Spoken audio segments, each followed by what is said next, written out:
श्रीमद्भगवद्गीता अथ ध्यानम्। शान्ताकारं भुजगशयनं पद्मनाभं सुरेशं विश्वाधारं गगनसदृशं मेघवर्णं शुभांगं लक्ष्मीकान्तं कमलनयनं योगिभिर्ध्यानगम्यं वन्दे विष्णुं भवभयहरं सर्वलोकैकनाथम्।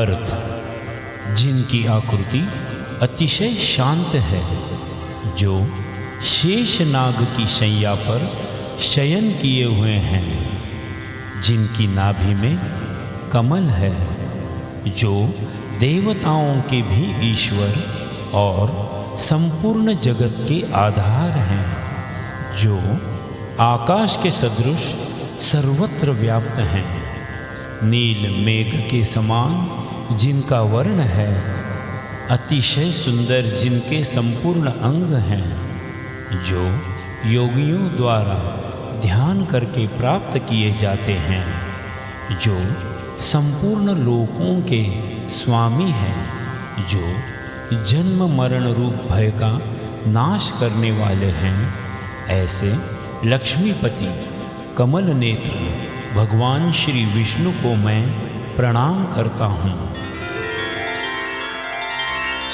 यं ब्रह्मा वरुणेन्द्र रुद्रमरुतः स्तुन्वन्ति दिव्यैस्तवैर्वेदैः साङ्गपदक्रमोपनिषदैर्गायन्ति यं सामगाः ध्यानावस्थिततद्गतेन मनसा पश्यन्ति यं योगिनो यस्यातं न विदुः सुरासुरगणा देवाय तस्मै नमः।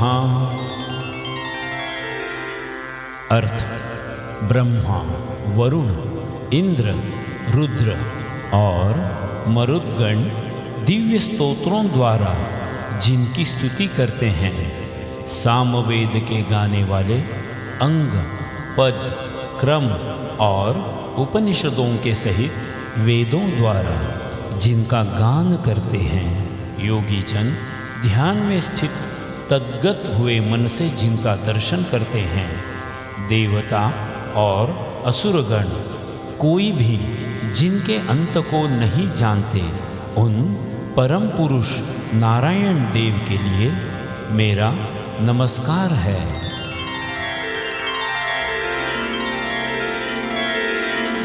अध्याय पहला, अर्जुन विषाद योग। श्लोक 1 से 11। धृतराष्ट्र उवाच धर्मक्षेत्रे कुरुक्षेत्रे समवेतायुयुत्सवः मामकाः पाण्डवाश्चैव किमकुर्वत संजय।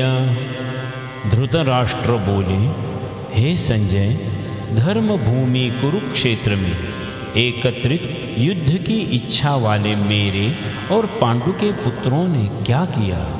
संजय उवाच दृष्ट्वा तु पांडवानिकं व्यूढ़ं दुर्योधनस्तदा आचार्यमुपसंगम्य राजा वचनमब्रवीत।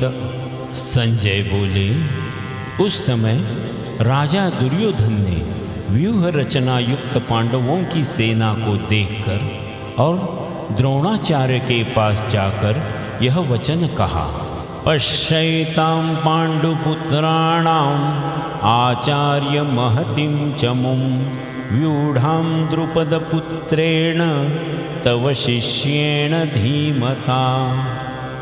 हे आचार्य, आपके बुद्धिमान शिष्य द्रुपद पुत्र धृष्टद्युम्न द्वारा व्यूहाकार खड़ी की हुई पांडुपुत्रों की इस बड़ी भारी सेना को देखिए।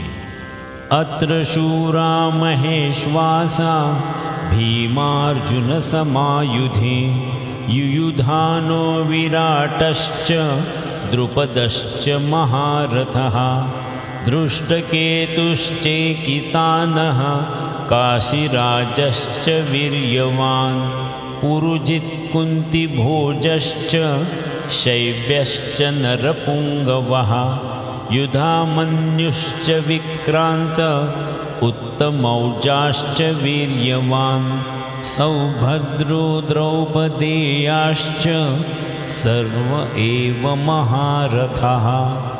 इस सेना में बड़े बड़े धनुषों वाले तथा युद्ध में भीम और अर्जुन के समान शूरवीर सत्यकी और विराट तथा महारथी राजा द्रुपद, दृष्टकेतु और चेकितान तथा बलवान काशीराज, पुरुजित, कुंतीभोज और मनुष्यों में श्रेष्ठ शैब्य, पराक्रमी युधामन्यु तथा बलवान उत्तमौजा, सुभद्रा पुत्र अभिमन्यु एवं द्रौपदी के 5 पुत्र, ये सभी महारथी हैं।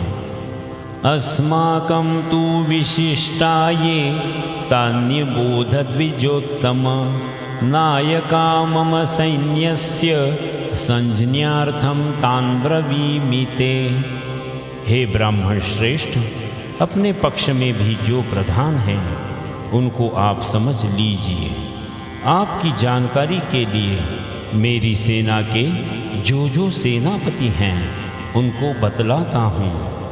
भवान् भीष्मश्च कर्णश्च कृपश्च सम्मतिञ्जयः अश्वत्थामा विकर्णश्च सौमदत्तिस्तथैव च।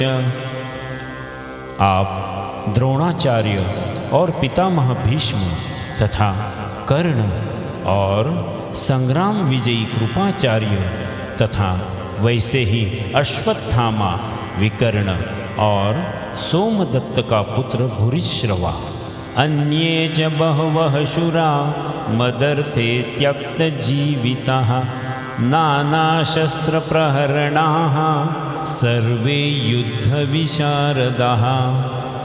और भी मेरे लिए जीवन की आशा त्याग देने वाले बहुत से शूरवीर अनेक प्रकार के शस्त्रास्त्रों से सुसज्जित और सब के सब युद्ध में चतुर हैं। अपर्याप्तं तदस्माकं बलं भीष्माभिरक्षितं पर्याप्तं त्विदमेतेषां बलं भीमाभिरक्षितं। भीष्म पितामह द्वारा रक्षित हमारी वह सेना सब प्रकार से अजय है और भीम द्वारा रक्षित इन लोगों की यह सेना जीतने में सुगम है। अयनेषु च सर्वेषु यथा भागमवस्थितः भीष्ममेवाभिरक्षन्तु भवन्तः सर्व एव हि।